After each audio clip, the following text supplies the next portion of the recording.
So today has been a pretty bad day for Xbox fans. Freaking console raised price by $50 again, the second time in 4 months. Pretty bad. But I'm not going to do a video about it because there's just really nothing to add to the conversation. I mean, it's just horrible. I don't know what they're thinking. Twice in 4 months, bad. But something that I did find kind of surprising was the new updates to the Xbox PC app. So this happened a couple days ago, but I'm finally just realizing it fully. So Microsoft has been beefing up the Xbox PC app for a while now, probably in preparation for the ROG Xbox Ally coming next month. I'm really excited for it. I wish they would freaking announce the price at this point. They haven't, but we'll get to that in a bit. But they've done some updates to this PC app, and I had kind of mixed feelings. It's pretty good, but there's some other ways it's not. So first thing, let me tell you what this was beforehand. So, what this was beforehand was strictly games that were compatible with the Xbox PC app. So that was like any Xbox PC game, with some exceptions. Because even at the time, because I believe in the summer is when I started buying some Call of Duty games on Xbox PC to play on the ROG Xbox Ally, and for some reason there was a couple of them that were on the Microsoft Store, but they weren't like on the Xbox app for some reason. Here's a couple. There's Call of Duty Black Ops, that's one. Infinite Warfare, that's another. And the final one was Modern Warfare Remastered. These you just had to install and play through Windows, essentially. They weren't on the Xbox app for some reason. They're on the Microsoft Store. They have like achievement support and everything. I mean, I'll show you.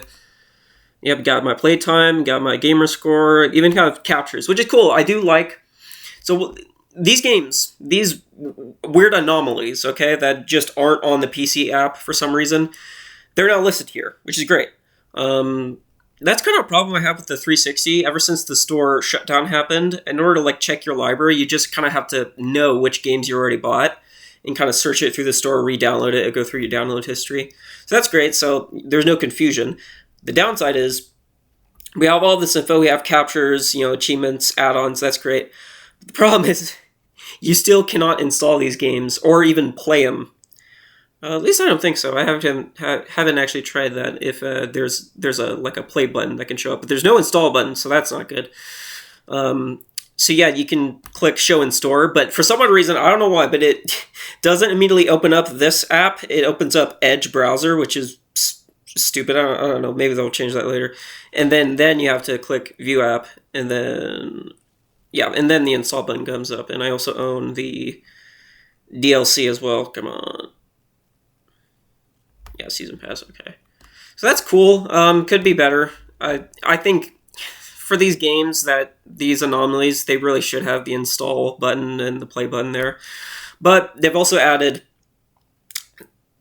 the ability to play games from other storefronts if they're installed. Now, you don't get your whole library. Hold on.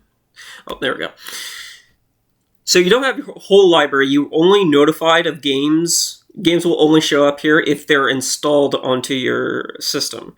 Other games from your whole library, they won't show up. And again, these are mixed bags. So if you're trying to boot up a game from GOG and you're already signed in to GOG, it will not boot up that GOG Galaxy app. It will just immediately boot up the game, which is great. That's a good thing about GOG. You actually own your games.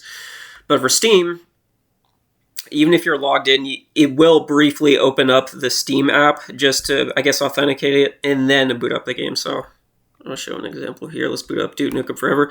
And also, this interface is pretty crappy. I mean, it doesn't even show your Steam achievements, Steam community. I mean, I get that would probably have to do some extra work, but it just kind of feels plain. Okay, yeah, I can boot up these games through the Xbox app, but it's kind of the bare minimum. I mean, where's my Steam achievements? Where's the community? My screenshots? I mean, again, probably legal stuff, but it just feels kind of lame.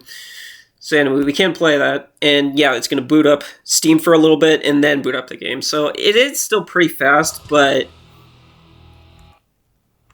it should be, a little bit quicker. We're going to exit. Yeah, so that's okay. Yeah, honestly, it needs. I think it needs some work. I know probably maybe They can do, some of like improve this. I mean, this just looks a bad UI. I mean, I get it, this is from another storefront, but you can't really do like anything else. There's just 3 buttons and a bunch of black space. I mean, come on.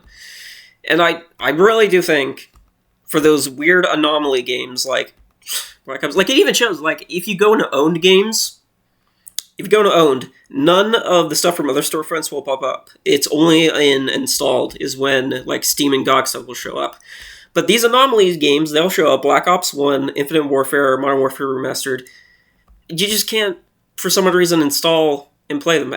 That doesn't make any sense. They should probably update that. But it is nice, you get your screenshots, your gamer score, so you can do that. I might actually see what happens if, because I uninstalled a lot of stuff. Let me see. I'm gonna install probably out of a thing in the description saying if you can play it through the app. If not, I'll let you know. But yeah, it's an interesting update. Could use some work, but I do like the direction they're going, in preparation for the ROG Xbox Ally. It's already not off to a great start, though, because one of the big benefits that Xbox was toting up was that exclusively for like a few months, the device, the ROG Xbox Ally, would exclusively have the Xbox full screen experience. And then in early 2026, that would be going to other devices. Well, unfortunately, it already got leaked. And people are already running it on the friggin' base ROG Ally. So that's not good, but I mean, I'll still buy it.